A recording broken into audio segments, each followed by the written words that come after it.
Okay, guys, we are looking at the proof shelf, right? I have been on a mission to read my proofs.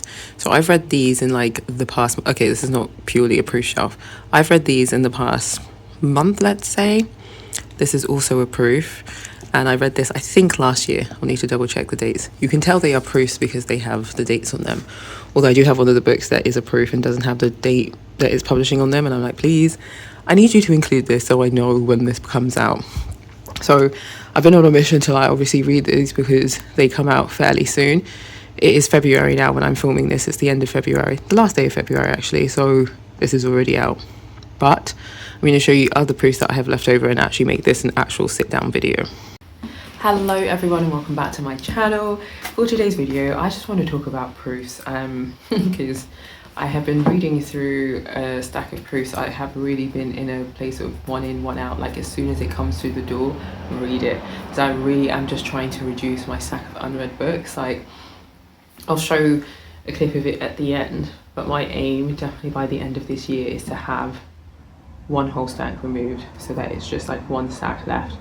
I have to give myself until the end of the year because that stack has probably been with me. I've been accumulating it in the past like 3 years. And I feel like I've probably read 2 or 3 books from it. And I'm just like, no more. So I'm going to showcase some recent proofs that I have received. This is probably over the course of like the past 2 months. I really have shied away from like requesting any proofs, and these are all physical copies. I've got one proof that I've requested via NetGalley that I will also speak about, but I've also stopped like requesting proofs on NetGalley because like some of them I just don't read, and also I don't really like leaving reviews. I just hate that. But the one book that I did receive as a proof, like not via NetGalley from the author, it's probably my most recent review, which was last year, and I loved writing that review because I loved that book so much. So I will link that down in the comment section below. But yeah, I had just stopped writing proofs because I'm just like requesting proofs, because I'm just like, I just want to read books. I don't want to leave any comments on my thoughts. I occasionally want to post a little video here and there, but other than that, no. I am considering posting like on TikTok about some of the books I read, just like sporadically. But again, all of these things take time. So I'm going to talk about this book first. I'm just going to talk about the 2 proofs that I've received recently that I haven't read.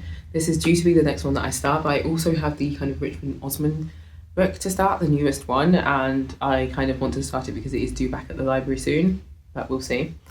So this is coming out in March 2026, so next month, and it says, "This story might save your life." I believe this is about 2 chums who commit murder, but let's see what it says.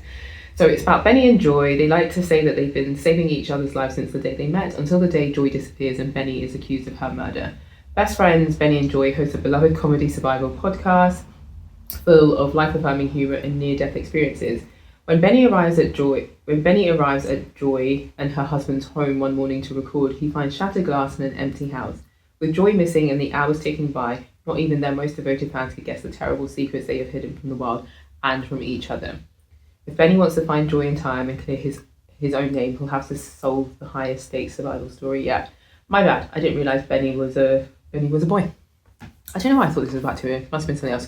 But yeah, the back of the book, the front also pictures a male podcaster and a female podcaster, so I probably should have known that. But it says, "This story is about friendship, control, success, lies, hope, murder, and love." Actually, I love a murder mystery. The fact that it says murder, I'm guessing Joy's not dead, but maybe they have committed a murder together.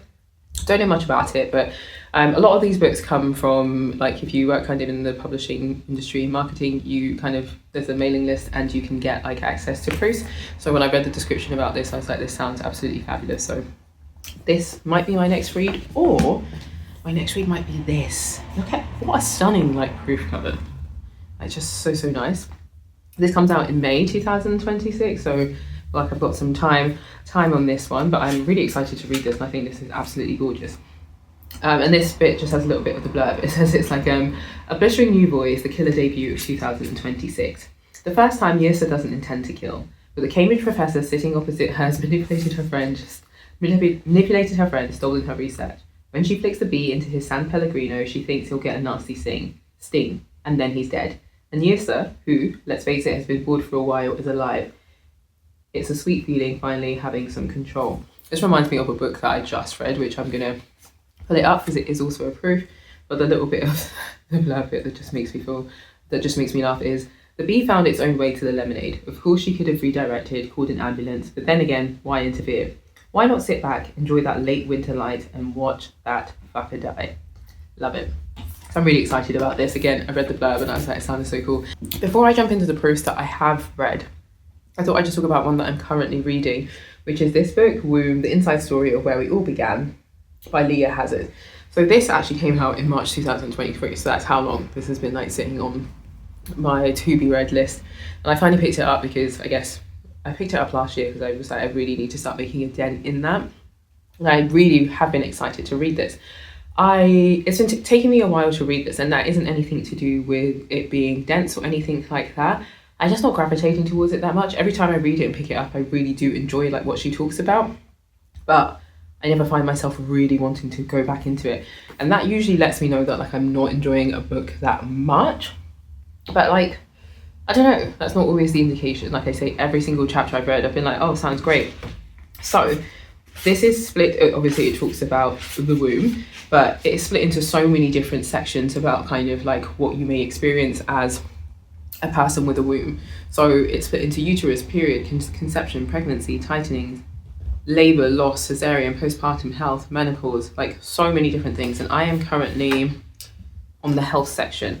And you just get to learn so much about like kind of the history of women's health. There's obviously a lot in the present about kind of different research that's going on. The bit in health that I'm on is talking about endometriosis, which is really fascinating to see the kind of like developments that are happening there that might be leading to people being able to detect it faster. So it is incredibly fascinating, and it's actually just really fascinating just finding out more about like things to do with cesarean section and what actually like happens to your womb at different points like in your life, but even different stages of pregnancy as well. So I'm enjoying it. I think the writing is incredibly accessible. I love her tone. I think she has some really funny bits. Sorry, my cat is wanting to jump up, so I'm watching her like a hawk. So yeah, I think it's a really brilliant book. I don't know why I'm not constantly like going back to it, but I do like it. So yes, and like I say, I am trying to just get through the proofs. I have some other proofs, actually not proofs, I think they're finished copies, but yeah, I'm trying to get through the proofs. So onto some proofs I have read. Good Loving. I heard about this like via work, and I was like, I want to read this so badly, like because I think there's a quote from Bernardine Evaristo, and I loved Girl with Another. I haven't read anything else by her. I really should, but I was like, if she's co-signing it, I want to read it, which isn't always the case with me. I actually never really care when authors co-sign other books because I'm just like, we don't have similar reading tastes, it would seem. This was really good. This book is told in reverse, right? So it actually like, the more you find out about the past, like the present day stuff, like absolutely pisses you off, and you kind of wish you could go back and just like have more explanation now from that person's point of view. But this is a book about a woman named Ellen, and in the beginning of the book, she's in hospital surrounded by her family, and her family are talking about her. They're talking about her and their dad and how bad they feel about like how she treated their dad. And then you go back in time and I swear, you read these books and you're just like, no, like the way this man behaves is ridiculous. And I think what's even worse is that like the family kind of know it and like also support it, and then it's really that rhetoric of like her having to be the strong woman and just, it's, this is what you signed up for in terms of marriage. But it's just like it's interesting how people want to hold her up to the other parts of marriage, which is, in sickness and in health, but don't want to say anything about his adultery. It's like they will bypass that because she should be doing X, and it's like he actually started he was the one to break down all the marriage kind of vows. So yeah, the book basically takes you back into each chapter. It will take you back further into the past, and they're just like really key pivotal moments that have changed things in her life. So you'll kind of get 3 years earlier, 5 years earlier, so on and so forth. And we end back in the Caribbean where she is from. I'm not sure the specific country, I cannot remember, but it is just about these kind of key moments where just like I feel like every single point she is let down by like this man, right? And it usually isn't even to do with like the incident in which he let her down. It's usually to do with the outcome of what he has done. So without spoiling the book, there are just moments in here that just make you so angry, so angry. But yeah, there's a lot in here talking about infidelity, there is child loss here. You know, there is just this whole sense as well of like moving to another country, working really hard to kind of bring your kids over from somewhere else, and there's that kind of space and distance between her and her two children, because when she left them they were young kids, and now that they've brought them back, they are older, and also there's just also the differences in how she treats her children in terms of the two girls and then the younger boy as well. There is so much in here, but what you get in this book as well is a real sense of Ellen just trying to be like, this was the best that I could do. However, she did annoy me with her treatment of the two girls, because like she was way harsh on them than she was to the younger boy. And that was the only time where I didn't have any sympathy for her. But otherwise, I was reading this book and I was so furious for this woman. I was absolutely furious. This book is so well written. It's really funny, and it just shows, like, for me at least, like, the book is set in London as well, so it just really shows like just such a nice kind of dynamic of like people who come over and build their family, and just like building like something from nothing, right? And then how that family expands. And one of the things they really talk about in this book, which I just find so funny, is one of the characters, who's the granddaughter. They talk about how like she'll just talk back, like none of that, and they just talk about the fact that like back home where she's from, like you didn't question why your parents asked you to do something, you just did it. And then she's just like, kids are born here, they have too much back chat, they're just always asking you questions, they don't listen to what you have to say, and that bit is like really funny. But honestly, you just see the different people in their families, and you can kind of see, when you are able to zoom out with people, you're just really able to see why people are the way they are and why they act that way. And this is why I love books like this. I love dynamics, like books like that focus on like family dynamics, because then you're really able to understand people. So highly recommend this. It comes out in March 2026. Really good. It says this is the author's first book in a decade, so I am very tempted to read her other book. Other book that I read, which is a proof, and this comes out again in this comes out in May actually, and that is Murder at the Orient. I've heard a lot about this, because at the Hotel Orient, sorry, because of work, and it just sounded like right up my street, but I was just like, I'll give it time and I'll probably get it when it comes out. I really did enjoy this. I thought it was like really witty, and I think it's like just quite funny in some places. So it's set in Vienna, and it's set in a hotel which kind of just caters to people's like kinks. People can come there and do whatever they want. There's loads of just like, there are no names used. People have like pseudonyms, and it's just very open, and people just can come and do whatever. The people at the reception are not going to ask any questions. They'll cater to basically all of your requests, but it doesn't feel like seedy. It just feels like very more like explorative and very open. Great, we love it. And so we get a lot in the beginning. I think our main character's name, what is her name? Because it's Sterling. Her name is Sterling. It says it's set in modern day Vienna, the infamous hotel, and it's like perfect for those like seeking illicit liaisons. Sterling Lockwood is the perfect concierge. Sultry and poised, she's the ultimate keeper of secrets, including her own. But when dawn breaks and two of the anonymous guests are found dead in their suite, Sterling must break the Orient's sacred code of discretion, turning detective to find a killer and clear her own name. Now, to be honest with you, one of the things I didn't really get is why they thought that she might be the murderer. It's just like, sometimes it is, I guess, the case they're trying to make it lazy detective work, but I was just like, it doesn't really add up that like she would be the one to like do it. But anyway, the murder occurs, and she wants to find out who did it, especially because in this case, one of the people that's murdered, it's not a secret to her who it is. She knows the person. She had seen them go in and stuff like that. So you get this whole kind of, it's really nice, this book actually, because you really get a sense of Vienna. There is like the detective, you get a little bit of a backstory of him and like his partner. There are a lot of Viennese words used in this, and at the end of the book you get a brief guide to Viennese dialect. I think that should be at the front. Not because like reading it in the book is anyway distracting, you just kind of like assume what the words mean, and if you don't, it doesn't really take away from the story, but I think it's probably something that should be in the front so that people know.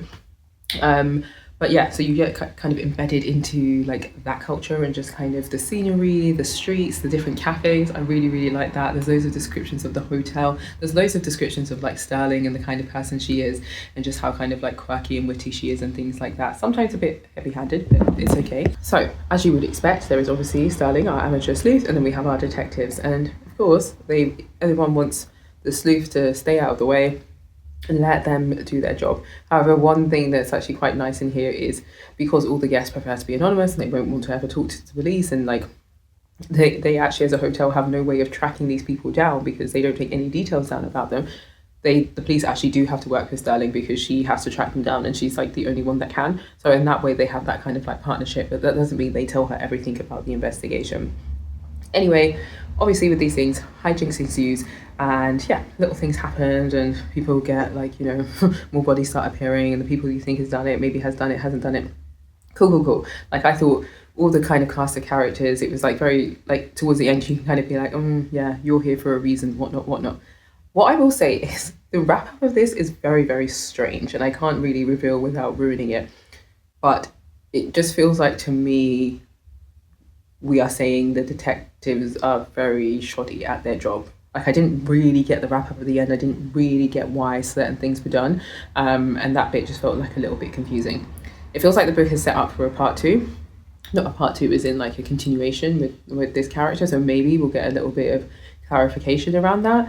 Because I'm just not sure it really works as like a standalone. But it was interesting to read. It was funny. It was witty. And it was nice to have the kind of like, I guess, like free kind of hotel open kink vibes with the murder mystery in it as well. If this is at a slightly different angle, it's because the phone was kicked by my cat. Completely off. So a book that I have read recently, this is the most recent one that I've read, is The Exes by Leodora Darlington. This comes out this month, so Feb 2026. I love the kind of like blurbing for this. It just sounds so fun. And it says, the biggest debut thriller launch of 2026. And it definitely reminds me of the kind of premise of this Honeybee one. Or Honey one. Holding that upside down. Well, back to front, but yeah. This book is so funny. So this is about our main character named Natalie. She's married to her husband, James. And you basically kind of learn quite early on the way she met James is probably not the most orthodox way. They did work together, but she also kind of really sought him out, aka stalked him. Anyway, all goes well. James is fine. James is safe. But what we soon learn kind of at the beginning of the story is Natalie has a past, and Natalie has been very careful about, I guess, fancying men and like approaching men, because she has found that basically in the past, like kind of when she gets close to men and then something happens, these men end up dead, and she is very unsure as to why they are dead. She, you know, she's like, am I the danger? Is it me? She does not know. But all we know is it's kind of set in present day. So we get now and then we also go back in kind of like the past, where in one of the situations, she is like a teenager, and it is to do with one of the boyfriends at school. And then, you know, we find out about how he dies, and then we also find out about how another boyfriend dies and how another boyfriend dies. And yeah, it's just all kind of a blur. But we don't know. We can't say 100% what happened, and Natalie herself does not know what happened. Other characters that are in this story are her sister Claire, and then also her therapist. And one of the kind of reoccurring chapters that we always keep coming back to is meeting her therapist, who she calls Dimple. And yeah, so we actually do have a couple of chapters from her partner James as well, but very little. The majority of it is from Natalie, and it just becomes apparent, like, as we go throughout the story, like, Natalie and James's plans for having a family is disrupted, and it is that kind of disruption that basically is trying to force, I guess, the story out of her. And it just becomes about kind of dealing with James's family, Natalie and James trying to figure out whether or not, like, Natalie is like quite dangerous. The story actually opens with them holding a house party, and she is like raging at James because she basically realizes all the money that they have saved for IVF is gone from their account, and she's like, you need to tell me what has happened. And then he begins to just be like, oh my God, whatever. So it's very, very interesting. It's not the story. I thought it had some really good like twists and turns where you're actually just like, okay. And then it's a very good psychological book is what I will say. And again, with all of these thrillers, you just don't want to say too much as you don't want to spoil it. But I would thoroughly encourage like reading this. What I like about this is obviously Natalie is a black girl in this book. So there's a lot to talk about, kind of just like what it was like growing up in like a Ghanaian household, I guess, in terms for her. And then, yeah, there's a lot to talk about kind of her estrangement from her mother as well. But yes, a very, very fun and interesting book. And I gave this 3 stars, I believe. The final book I have to talk about, this one I actually read last year, and this is called Wants and Needs. This came out in January this year. This book I found okay. So the reason I requested this book is because it talks about E&M, so ethical non-monogamy. It is about a woman that has just come out of like a long-term relationship and then meets a man on a website, and he has this acronym in his bio. She had no idea what it was. It's so funny. She thinks it was like a band name or whatever, and I was like, girl, I get it. Like, if you go on, it's in a field. People had the maddest acronyms, and you're just like, what does this mean? So I'm like, I hear it. But yeah, it says she's so intrigued that she doesn't even notice the acronym E&M on his profile. By the time that she discovers it stands for ethical non-monogamy, and that the man with whom she feels such an undeniable dizzying chemistry is in a long-term open relationship, she decides to give things a go. And then it says, so Misty makes a pact with herself to date Christopher for the next 6 weeks while his partner is away. So yeah, that's essentially the plot of this story.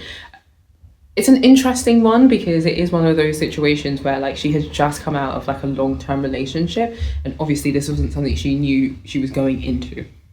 So it's an interesting place to place E&M into.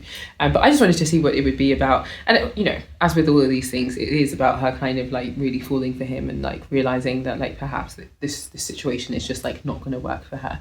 But yeah, I think a lot of what kind of focuses on is also like Christopher's relationship with his partner and how Misty feels about that, and just like her talking to him about like how this works long term and how this has worked in the past and all those sorts of things, and really just asking the questions that I feel like you do need to ask if you are in these situations. One thing I didn't really enjoy about this book is I just felt like Misty was just so naive. It was just like really weird. Like I think it's weird because she was just like quite naive and young in a way that like she would be in any relationship, you know? So then I think to enter a dynamic like this, it probably just requires a little bit more, I guess, understanding of yourself and like what you want in the end. It was like not the right place for her. And also I just kind of like, you know, when it says that she is like, she falls in love with him, I just didn't believe like a lot of the chemistry between them. And that is just a personal thing. Like just the way that, you know, when he was on the page and talked about it, was just like, I don't actually understand like why you are falling for this person, but okay, so be it. But that for me then pulled me out of the story because I was just like, it doesn't sound that great. He doesn't sound awful, but he doesn't like sound that great. I don't really understand the attachment like 6 weeks in when it's just someone you like don't really know. And then also he clearly set out the boundaries for their relationship. Some other stuff happens that is not just purely Christopher stuff, which is a bit murky and feels a bit odd. But at the end of the day, I think it probably is a good kind of like insight into some of the dynamics that can like play out when you enter these situations. But yeah, it was interesting to read. I didn't think it gave it a bad rep or anything like that. But yeah, I was just really intrigued when I saw that there was actually a fiction book that was focusing on this dynamic. So yeah, I say it's worth a read, but also like if you didn't read it, you wouldn't be missing out. But that is it. That is all the proofs that I have read or have received lately. So these have been, received in like the past kind of like 3 months or something like that. And I'm really proud of myself that there are only 2 left to go. And it doesn't feel like a chore or anything like that. I'm genuinely really excited to read them. But that is everything for me today. So thank you so much for watching my video, and I'll catch you in another one. Bye.